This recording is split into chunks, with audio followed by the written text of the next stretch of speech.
osebo po imenu dr. Dušan Keber, ki je mimogrede bil tudi včeraj na Odmevih, če ste mogoče zasledili. V medijih nam te predstavniki zdravniških organizacij pogosto očitajo, da nismo dovolj strokovni, da ne vemo, kaj govorimo, da s svojim delovanjem v bistvu škodimo javnemu zdravstvu. Ampak včeraj, ko je imel predsednik sindikata Fides možnost, da bi se soočil z Dušanom Kebrom v živo, se je tej možnosti izognil in pobegnil iz studia.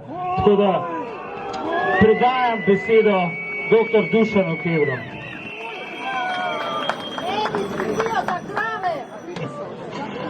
Državljani in državljanke, današnji in bodoči pacienti. Stavka je skrajna oblika borbe za socialne, ekonomske in druge pravice delavcev. Stavka je največkrat nesmiselna, nepotrebna in nemoralna za najbolj privilegirane družbene skupine. In med njimi še najmanj primerna za zdravnike, ker oni v stavki uporabljajo za orodje boja paciente, njihovo zdravje in tudi ogrožajo njihove življenja. Pa kljub temu v tej državi v 30 letih najpogosteje stavkajo zdravniki. Doslej so stavkali 11-krat. Vselej nikoli, kadar je bil na oblasti Janez Janša.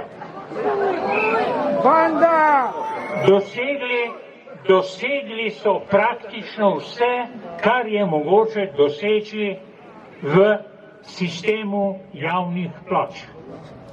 Samo lani so plače zdravnikov v povprečju porasle z eno minimalno plačo ostalih ljudi.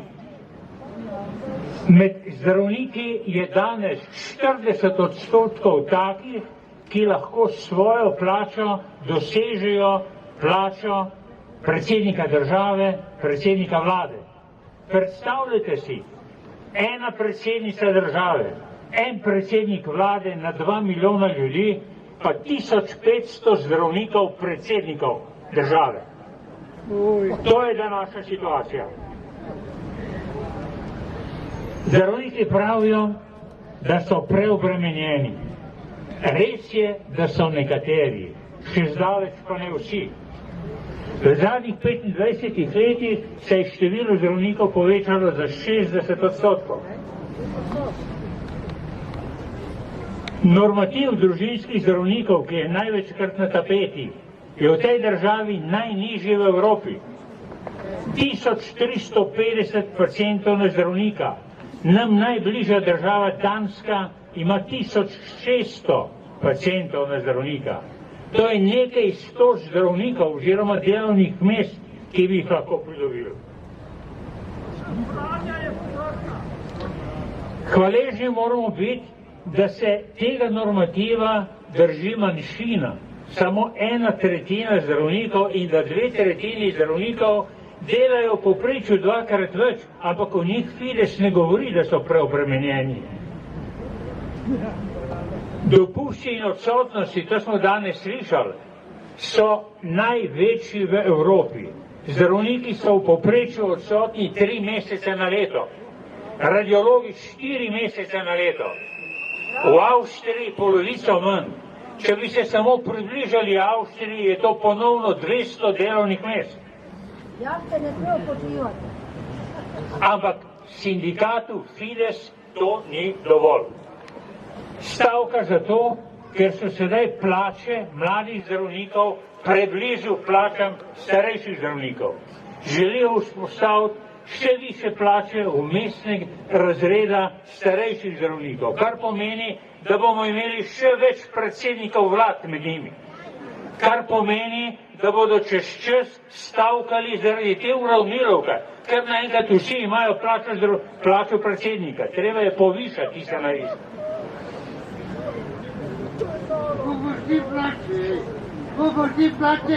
V nobeni od dosedanjih 11 stavk zdravniki niso zahtevali ničesar v korist pacientov. Omenjajo jih samo zato, ko trdijo, da jim njihova stavka ne bo škodila, kar je seveda laž.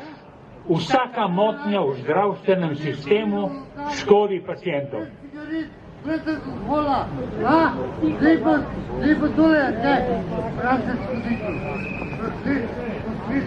Razmere se po vsaki stavki poslabšajo. Podaljšajo se čakalne dobe, povečuje se število pacientov brez zdravnika. Veste, da ko je prejšnji minister za zdravje Loredan vrgel med zdravnike 200 milijonov preprosto kot samopostrežno trgovino, se je situacija še poslabšala, denar je izginil v žepe pretežno zasebnih zdravnikov. Fides trdi, da bo naša zahteva, naj se normativi povečajo vsaj na neko evropsko raven, da bo to škodilo kakovosti njihovega dela, da bodo zato prikrajšani, da bodo zato pacienti prikrajšani pri zdravju. Ničesar ne spregovori o zdravju 140 tisoč bolnikov, ki sploh ne pridejo do zdravnika. Ničesar ne govori o zdravju pacientov, ki eno leto čakajo, da bi sploh preko prvega pregleda prišli do svoje diagnoze. Ničesar ne povedo o zdravju bolnikov, ki bojo več let čakali na operacijo, če jo bodo sploh dočakali. Fides izjavlja, da so pacienti njegovi zavezniki. Sprašujem vas, ali je to res?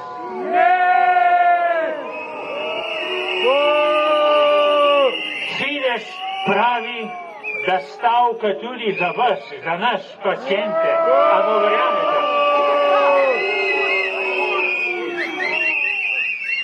Vendar, bistveni del krivde za razmere, v katerih živimo, leži na vladi, na sedanji in na vseh prejšnjih.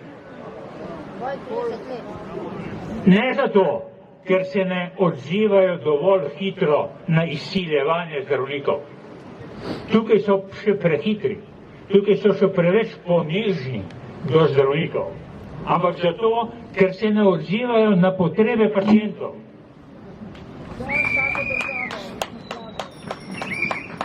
Ker dopuščajo vsa leta, da se tiho ali vse bolj tudi glasno nadaljuje privatizacija zdravstva. Ker dopuščajo, da poteka demontaža javnega zdravstva in dozdeva se, kot da je načrtujejo.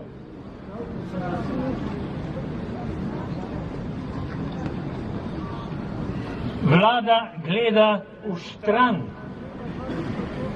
ob tej nedopustni, nemoralni, neetični krivici, da je 140 tisoč državljanov oropano ustavne pravice do zdravnika. In to traja iz meseca v mesec in se bo v letošnjem letu poslabšalo. Zato, ker se zdravniki upokojujejo in ker novi zdravniki ne sprejemajo več tolikšnega števila bolnikov. Ničesar ne storijo ob tem.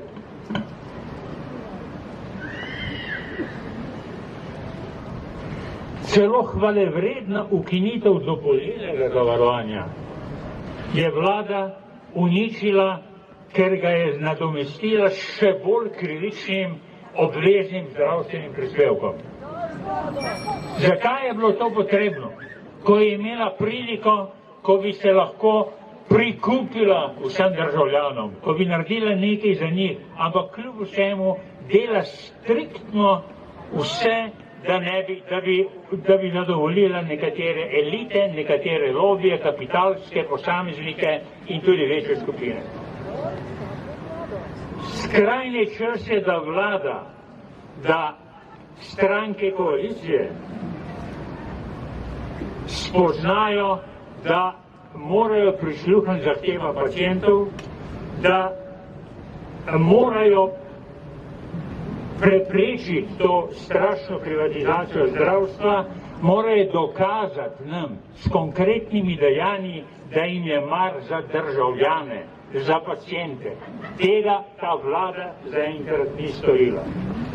Če ne zaradi drugega, mora to storiti zaradi tega, da bo sploh prišla pred volivce s kakršnokoli možnostjo, da obnovi svoj mandat, ker sicer ga ne bo dobila. Zahtevamo torej od vlade,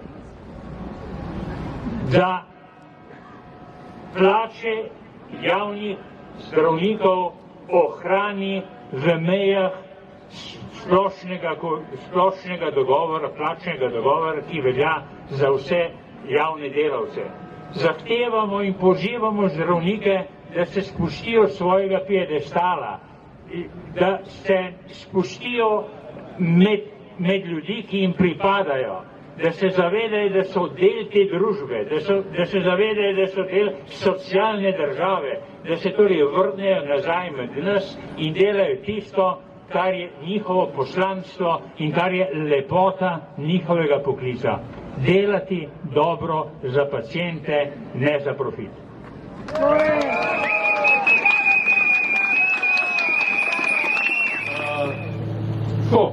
Jaz imam srečo, imam zelo dobrega osebnega zdravnika in bi lahko rekel, če bi gledal samo nase, da sem zadovoljen. Res pa je, da me zaenkrat zdravje ne daje tako hudo, da bi mi bilo treba mesece ali pa celo leta čakati na osebne preglede in Bog ne daje na kakšne operacije. Res imam srečo. Večina ljudi v tej deželi nima te sreče. Vendar vprašanje dostopa do kvalitetnega zdravja ne more in ne sme biti stvar sreče. To bi morala biti normalna civilizacijska norma, ki smo jo v naši deželi nekoč že imeli, rekli se je socialna država. Ko smo pred 30 leti se odločili za samostojno državo, se nismo odločili proti socialni državi. To so nam podtaknili in že 30 let živimo to veliko prevaro. Samostojna država nikakor ne sme pomeniti manj zdravstvenih pravic, slabše šolstvo, revnejšo kulturo in znanost. Samostojna država bi morala vse svoje politične sile usmeriti v boljše zdravstvo, v več skrbi za vse svoje državljane.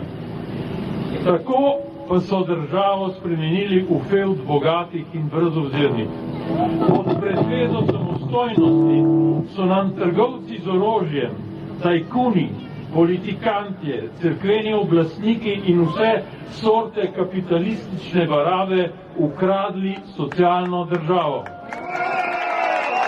Proti temu se moramo boriti. Danes dvigujemo svoj glas za zdravstvo, jutri se bomo morali boriti za socialno državo na vseh področjih. Skratka, zoper barabe, zoper nesposobneže, zoper pogoltni kapitalizem. Za zdravniki imam dobre izkušnje, zaupam jim. Mislim, da imamo Slovenci odlične zdravnike. Zdravnike, ki so predani, ki zares delajo za ljudi, ki vedo, da so se izbrali najbolj plemenit poklic, ki mora nesebično služiti življenju in ne kapitalu. Mislim pa tudi, da so zdravniki, ki so pogoltni, požrešni, ki vidijo svoje poslanstvo zgolj v zaslužkarstvu, da so takšni zdravniki na Slovenskem redka izjema. To so slabi zdravniki. Vemo tudi, katera politična stranka jih podpira in pošilja v boj. Ampak tako je to v naši deželi, da so prav takšni ljudje, ki so v resnici v manjšini, takšni ljudje se vedno prigrebejo do vzvodov oblasti. Ljudje še vedno čakamo, da bomo nekoč izvolili oblast, ki nas ne bo izdala in bo enkrat zavedno rekla ne lobijem, finančnim mogočnežem in tisti peščici ljudi, ki imajo vse in bi jih hoteli imeti še več. Tudi ta oblast, ki je danes na oblasti, nas je razočarala. V delu mesta, kjer živim, sem se pogovarjal z gospo, kateri je pred kratkim umrl mož. Rekla mi je, pa ravno je dobil datum za operacijo, na katero smo čakali 3 leta. Kakšna smola. Gospod je umrl, ker je čakal na operacijo 3 leta. Njegova žena misli, da je to smola. Ampak ljudje, to ni smola, to je umor. Država, ki ne zna ali noče poskrbeti za javno zdravstvo, država, kateri je vseeno za tistega posameznika, ki ni bogat podjetnik, tajkun ali del politične elite, takšna država je morilska država. Vsaka smrt, ki je posledica čakalnih vrst in ni jih malo, vsaka smrt državljana, ki mu domovina ne more in noče omogočiti zdravstvene oskrbe, je umor. Imamo državo, ki ubija svoje državljane. Rešitev pa je samo kvalitetno javno zdravstvo. Druge možnosti ni. Vladajoči stranki, ki nosi ime Svoboda in je prišla na oblast predvsem z uporniško močjo ljudi, kolesarjev, protestnikov, kulturnikov in civilne družbe, pa sporočamo, ljudje umirajo, vi pa delate slabo in prepočasi. Ukinite zdravnike dvoživke, ki imajo dopoldne pred svojimi ordinacijami dolge vrste bolnih in čakajočih. Popoldne pa lahko isti čakajoči dobijo zdravstveno oskrbo pri istem zdravniku v privatni ordinaciji. Ampak samo, če imajo denar. Politična levica, izpolnite svojo obljubo, ne jutri, danes. Če ne boste izpolnili svojih obljub in kljub temu ostali v vladi, vas na naslednjih volitvah ne bo več v parlamentu, kar bi bilo za Slovenijo velika škoda.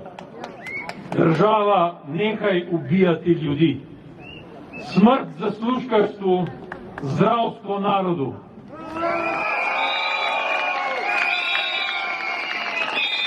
Mikrofon, dr. Mateja Kožuh Novak, da spregovori par besed.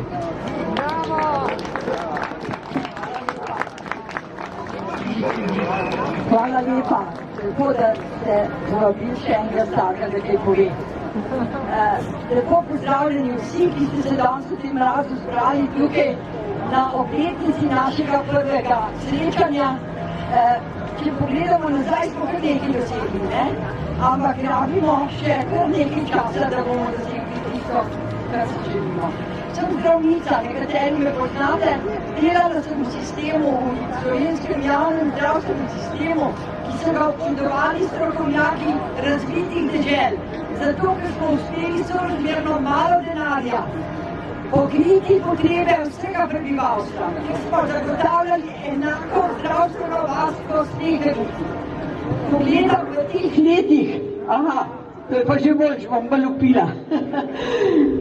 Ko gledam v teh letih, odkar smo sprejeli to tako imenovano demokratizacijo, kako se muči javni zdravstveni sistem, kako vedno manj je dosegljiv sleherniku, me boli srce. Ko so lani kar nekaj denarja politika dala zdravstvenemu varstvu, predvsem za plače zdravnikov, pa za boljšo organizacijo dela, smo mnogi prebivalci to podprli. Smo upali, da če bo zdravnikom bolje, če bo njihov delo lažje, bomo tudi mi kaj od tega imeli. A smo dobili kaj? Pričakovali bi, da bi ob letu osorej zdravstveni delavci pokazali javnosti, kaj so naredili za ta ves denar, ki smo ga mi, prebivalci, jim dali, da bi izboljšali javno zdravstvo. Namesto tega smo dočakali ponovni zdravniški štrajk za plače. Da jih ni sram.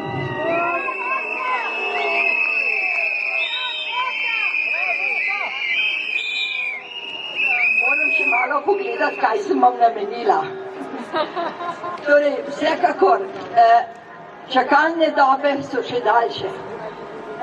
Dostop do zdravstvenega varstva je zlasti za tiste, ki ne znajo delati z računalnikom in za mobijem še slabši.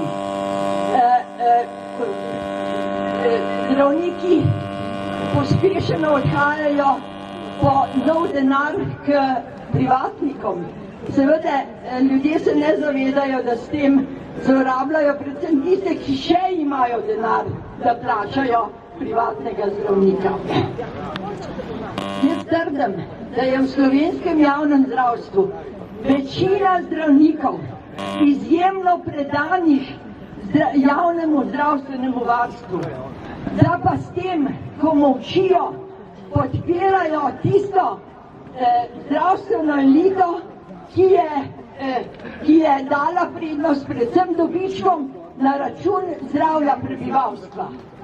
Pozivam vse svoje kolege, dobronamerne kolege, da se jim tudi zaradi lastnega ugleda nam pridružijo in naredijo vse, da bomo imeli tako zdravstveno varstvo, ki bo dostopno enako sleherniku.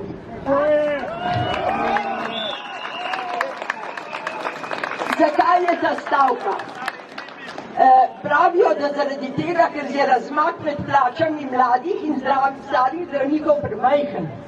Ko sem bila jaz v aktivni dobi, so specializanti, to so mladi zdravniki, naredili večino rutinskega dela in s tem razbremenili svoje starejše kolege. Zdaj domnevam, da je še hujše, kajti tisti njihovi starejši kolegi delajo popoldne pri privatnikih.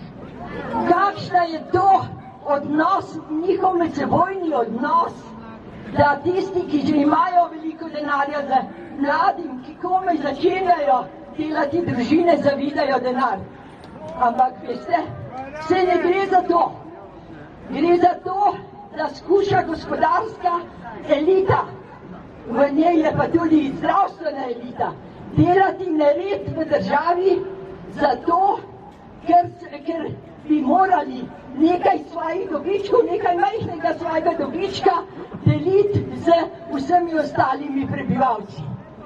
Gospa ministrica, ne dajte se. To je prvi poizkus, kako vas bodo sneli. Ženska ste, niste zdravnica, ker je seveda dobro, ker večina zdravnikov, ki so zasedali položaj ministrov, ne poznajo velikih sistemov in niso znali delati. Držite se, z vami smo. Kolegi, ki ste dobronamerni, ki želite javni zdravstveni sistem, pridružite se nam. Ni treba, da javno nastopate, ni treba, da pišete v časopise.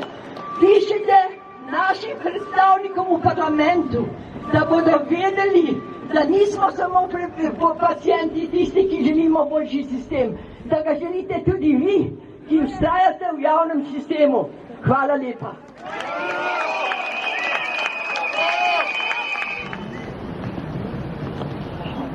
Lepo pozdravljeni.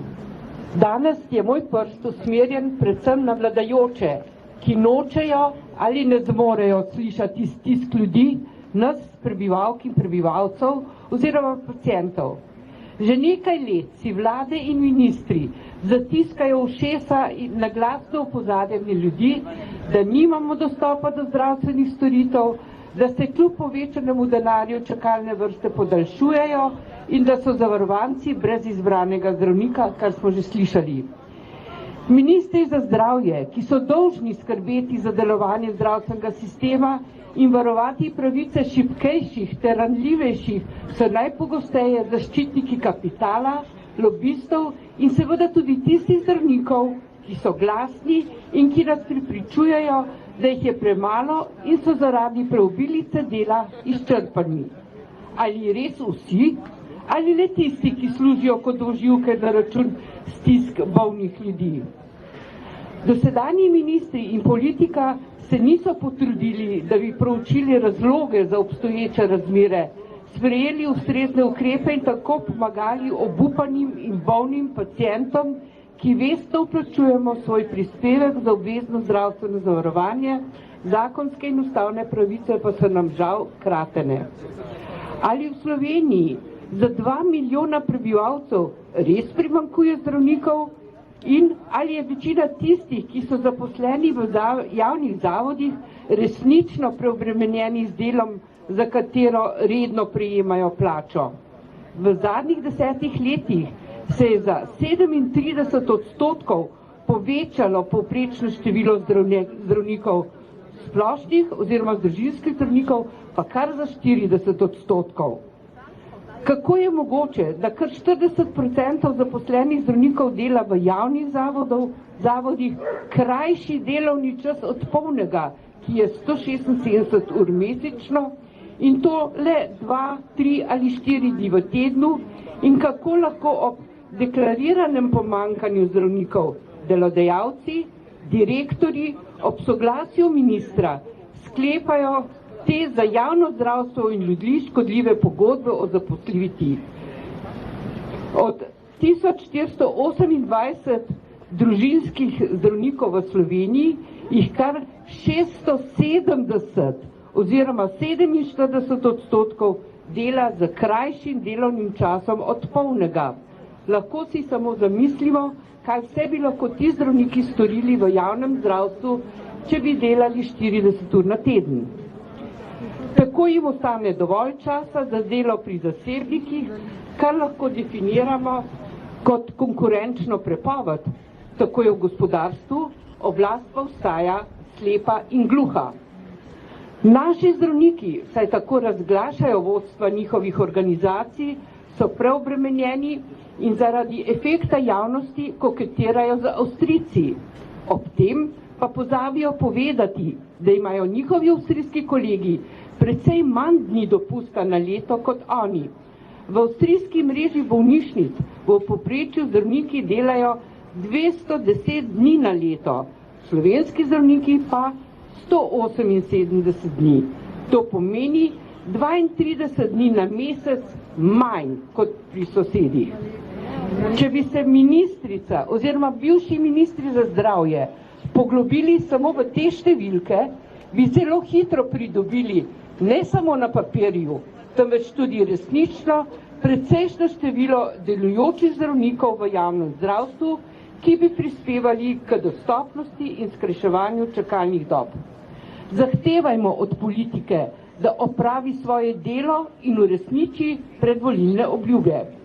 Drage prebivalke in prebivalci, pacienti, združimo energijo za uresničitev naših skupnih ciljev, to je solidarno, kakovostno in vsem dostopno javno zdravstvo. In za konec prav vsem voščim prijazno, zdravo in navdihujoče leto 2024 z željo in upanjem, da bo mir zavladal svetu. V času pandemije COVID-a sem bila obveščena, da moja ginekologinja ne dela več. Zdravstveni dom mi ni ponudil nobene druge informacije, ali lahko tam izberem drugo ginekologinjo. Zaradi pandemije se te zadeve itak niso urejale, ni se sprejemalo novih pacientov in ni bilo mogoče dobiti terminov za pregled. Tako sem bila kar nekaj let brez ginekologinje. Po pandemiji sem to poskušala urediti. Izbrala sem novega ginekologa in nov zdravstveni dom. Po več mesecih čakanja sem bila ponovno obveščena, da izbrani ginekolog ne dela več tam. Ponovno sem bila na začetku. Klicala sem na novo vzpostavljeni klicni center za pridobivanje informacij o razpoložljivih ginekologih. Iz klicnega centra so me obvestili o vseh prostih ginekologih, a so bili vsi plačljivi. Po 10 letih delovne dobe, plačevanju prispevkov in dopolnilnega zdravstvenega zavarovanja se mi zdi enostavno nesprejemljivo, da moram še dodatno plačevati za zdravstveno oskrbo. Zdaj sem že več let brez ginekologa, sedanji zdravstveni sistem pa mi ni pomagal rešiti te situacije. V resnici ta zdravstveni sistem v praksi ne deluje, dostopa do zdravnika ni, razen če si ga lahko privoščiš in ga sam doplačaš. Narobe se mi zdi, da moram razmišljati, ali imam dovolj v denarnici, da si lahko zdravje sploh privoščim.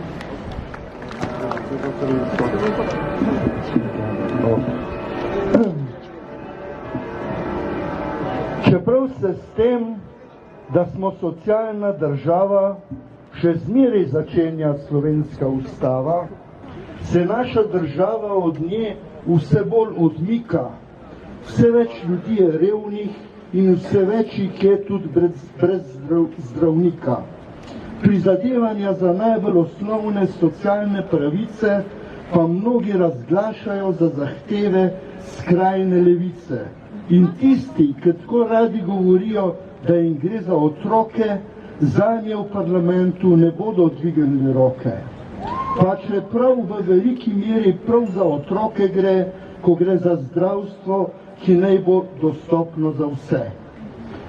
In za otroke gre tudi takrat, ko nas skrbi, da jim bodo za zgled poslovni arogantneži, za katere je drug človek le stvar, na katero se gleda izključno skozi denar. Kaj bo zraslo iz otrok, je odvisno od nas, za katere je prav zdaj najbrž zadnji možni čas, ko se še lahko odločimo, a hočemo vse bolj razslojeno, vse slabš vzgojeno in vse bolj pohlepno in nevedno družbo, v kateri je glavno, da ima človek čim boljš plačano službo, ali pa hočemo družbo, ki je vitalna in zdrava, družbo, v kateri vladata solidarnost in socialna država, družbo, v kateri imamo v ospredju zdravnike, ki jih vsaj toliko kot za plače skrbi tudi za bolnike. Majhna javna bolnica v mestu Fabriškem, da koštalo bi čim manj, so najeli me pocen, so šefi me povišali, da šal sem postal. Ravno od bolniki že 6 let nisem se pečal. Kar naenkrat čez mejo je epidemija treščila, rešitev dolga kača je pred urgenco bila, od nikoder pomoči. Odgovoren pa nikjer, okužba je presegla vsakršni okvir. Je kdo obdržal pamet, pokončal svoje srce, odgovore bo zvedel, ko razpadlo bo prav vse. Še v vojni bolje je, zaloge v hibu so pošle, takoj nam še zmanjkalo, brez antiseptikov ne gre. Vsi, ki so bežali, se priselil v pomoč, da zdravnikom so pomagali pri iskanju zalog. Pozabite na šefa, odgovoren to sem jaz. V drastičnih razmerah res nujen je ukaz. Policistom sem odredil zaseči, kar se da, in od razkožil čistil hrane do alkohola čistega. Je kdo obdržal pamet, pokončal svoje srce, odgovore bo zvedel, ko razpadlo bo prav vse. Je hišnik čiščenje prevzel, a kuhar vsak za rok, zvedar važal mrtve in skrbel za njih pokop. Na ognju jih pa seklo, uradniki vodo so zavreli, za sterilizacijo in nasipco, a mrtvi so se množili. Zeliščari homeopati so prinesli, kar so imeli, v triažo za blažila. Provizorično kopel, liter kokaina je v robo dal, kakovosti res slabe, a marsikomu je pomagal. Če bo podržal pamet, pokončal svoje srce, odgovore bo zvedel, ko razpadlo bo prav vse. Pokončal sem čas, rešili smo, kar se je dalo, ampak zato nas ljudstvo dal na talo, jih 800 smo rešili in zrušili 3 oblasti. Ampak prevzamem kriv, da sem dejal, vi čiste ste vesti. Sem knjige pobral, instrumente in še nekaj nujnosti, vse v avto sem dal in pobegnil od ljudi. A zdaj se skrivam se vse dni, ampak za življenja, ki sem jih rešil, bi storil to še enkrat prisežem ti. potršal pamet, pokočal kaj srce, odgovore posledovkov se razpadlo je. Je potršal pamet, pokočal kaj srce,